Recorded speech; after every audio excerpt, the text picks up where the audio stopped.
Irreechi kun inni irraa kun irreecha malkaa jedhama. Kan inni irreeffatamus immoo horaa arsadii irrattidha. Kun inni kalaqa Oromooti. Kalaqa hawaasa kanaati. Qabeenya uummata kanaatiif waa uummata kanaan uumame waan ta'eef addee uummata Oromoo dhufee hafuuratti baafata. Eenyummaa koo jechuudhaanaaf maaliif sabni Oromoo jalqabaaf innaa irreeffachuu jalqabu Oromootu akka eenyummaa isaa ibsutti godheeti kan aadaa isaatiin waaqa isaa galateeffatu.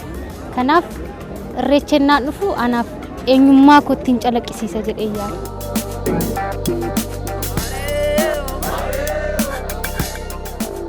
Yogguun irreecha dhufu Oromummaa ajaa'ibaatu natti dhaga'ama. Sababiin isaa Oromoo kaabaa kibbaan argaa, Oromoo bahaa dhiyaan argaa, Oromoo aadaa adda addaa calaqqisiisuun argaa, Oromoo uffata aadaa garaagaraa uffatee dhufuun argaa, Oromoo sirboota garaagaraa sirbuun argaa. Kun immoo Oromummaa kootti caalaa akkan boonu, Oromummaa koo caalaa akkan beeku wanna na taasisu keessa isa guddaaf isa olaanaadha jedhee yaada. Irreechi jechuun ayyaana keenya namni hundumtuu lafatti wal arguudha. Baay'ee na gammachiisa. Oromoo tokkottiinis nan gammada. Baay'ee nama gammachiisas dhufu keenyas waan nama gammachiisu argaa jirra jechuudha. Uummanni Oromoo Oromiyaa mararraa walitti qabame bakka kanatti uumaa isaa sababa gannaa dukkana gannaa nu dabarsiteef galatoomi uumaa keenya birraa kee kanammoo nagaa nu dabarsi waggaan nu ga'e jedhee sannitti waaqa galateeffatuu fi akkasumas bara sattaanuuf waaqa itti kadhataa jechuudha. Waaqa uumamaa, waaqa caffeetuma, waaqa baareentummaa, abdiin teenya suma, waaqa shanan gadaay, uumamaa hunda, waaqsal gambooranaa, nuti sitti yaana, si malee maal qabna, horaatti bobbaana, irreecha irreeffanna, galata galchanna laalii maree.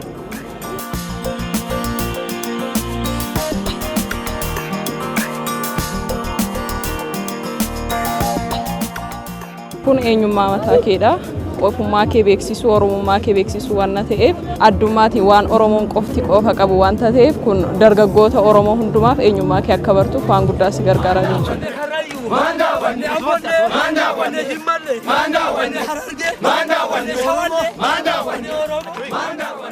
Irreecha jechuun eenyummaa keenyadha. Oromoo taanee madaalatti waan Oromoon qabu, waan Oromoo keessa jiru, wanti Oromoon itti jiruuf itti jiraatu hundumtuu nu ilaallata. Dumartiin irraa adda bahuu waan hin dandeenyeef irreecha jechuun anaaf akka mallattoo eenyummaa dhiiga keenya faana dhalateetti nu ilaalla. Uummata hedduutu irratti argama, ni sirbama, ni waaqeffatamaa gatii kanaaf tokkummaaf jaalalaan waliigalteedhaan gallaa tokkummaa dargaggootaas tokkummaa uummata Oromoos baay'ee dabalatee yaada.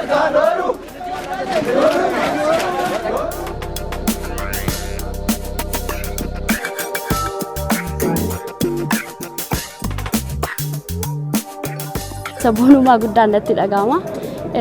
Kana akkuma guyyaa guddaa godhanii kan lakkaa'u maaliif feestivaalii addunyaadhaan beekamee kan jiru keessaan hirmaachuu kiyyaa fi guddaa natti na gammachiisa.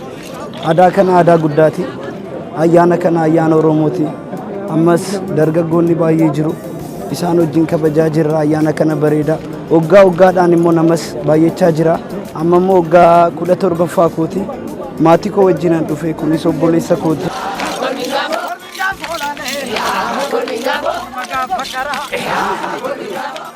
Waltajjii atitti mari'attu fiilingii wal keessa jiru yookiin fedha keessa keetti jiru itti walirraa hubattu.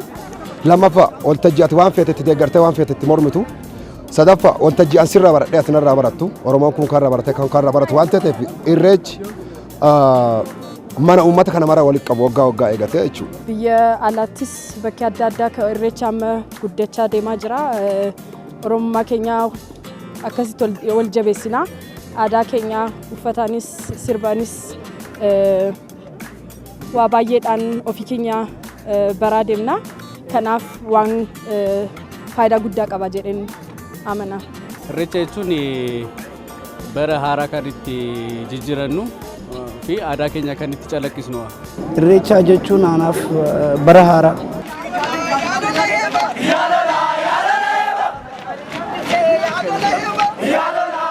aadaa keenya sababa calaqqisiisuuf baay'inumti keenya qofti isaayyuu akka nuti ittiin ofitti boonnu taasiseera. Aadaa miidhagaa akkasii qabaachuu keenyatti immoo number 1 jennee of ilaallu. Baay'ee akka nuti ofitti boonnu taasisee jira. Aadaa baay'ee argita.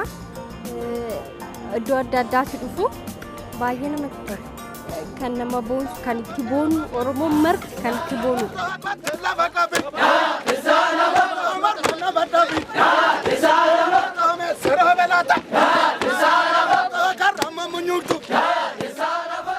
Keessumaa dargaggootaa fi tokkummaa jabeessuu fi bu'aa guddaa qaba jedhee yaada. Baay'ee nutti toleera, baay'ee gammanneera. Tokkummaa Oromoodhaaf irreechi jechuun bu'aa guddaa, bu'aa jabaa qaba. Kun immoo akkamittiin qaba yoo jenne waggaa waggaan uummati hedduu walitti yaa'u. Walitti bahanii wal gorsaa, wal ilaalaa, waliin dubbachaa, waliin haasa'aa tokko ta'anii uffata aadaa qofa otoo hin taane afaan loqoda garaagaraa dubbachaa uummanni Oromoo afaan isaa dubbachaa innaa waliin maree hojjechaa deemuyyuu sunuu tokkummaa agarsiisa jedhee yaada. Kanaaf tokkummaadhaaf bakka cimaa qaba. Irreecha jechuun mallattoo tokkummaa Oromooti. Waan hundumaarraa waan qulqulluu ta'e bakka itti namni hundumtuu Oromummaa fi Oromummaa isaa qofa itti calaqqisiisuu dhufuu fi tokkummaadhaan irratti hirmaatu yoo jiraate feestivaala Oromoon qabu keessaa irreecha qofaadha. Ayyaanni kun hizaaba ayyaana kamillee caalaa uummata Oromootiifis ta'ee addunyaafillee akka fakkeenya ta'uu danda'u jeetii yaada. Ayyaanuma kamirrattuu uummanni akkana beekta akka harkeen beeku. Ayyaana kanarratti illee argamuudhaaf yeroo duraa kiyya ammata dhufu gaa dargaggoota akkam jee kan hin beeku wali qabeetuma fiduu malee gizee gaafa kanarraa harkanii maal jaanii akka dhufan hin beekne. Hundumtuu uffata aadaa isaa uffatee dhufa waan hundumaa aadaa isaa akka baru godha. Dargaggootis akka isaan aadaa isaanii baran godha.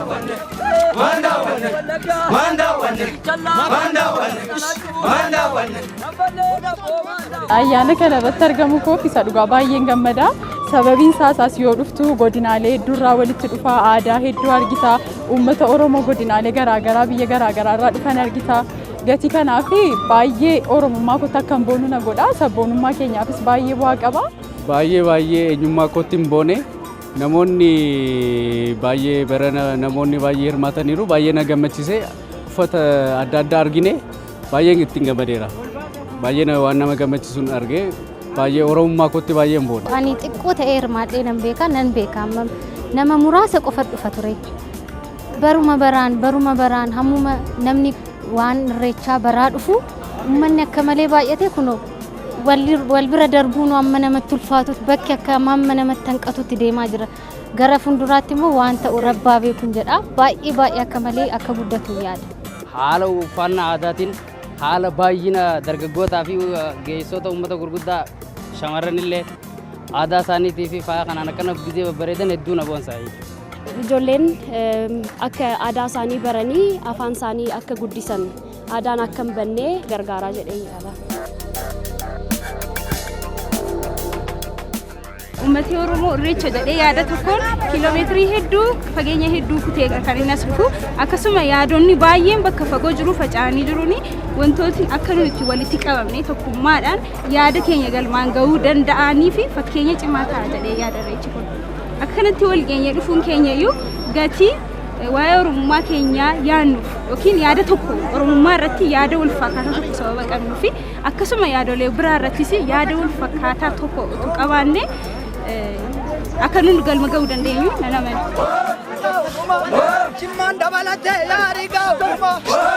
Irreecha jechuun duudhaa Oromoo, eenyummaa Oromoo, seenaa Oromoo, aadaa Oromooti. Uummata Oromoo saba Oromoo ta'ee bakka kanatti kan argamuun barbaanne hin jiru. Oromoon tokko ta'ee tokko taane waan hedduu hojjechuu dandeenya.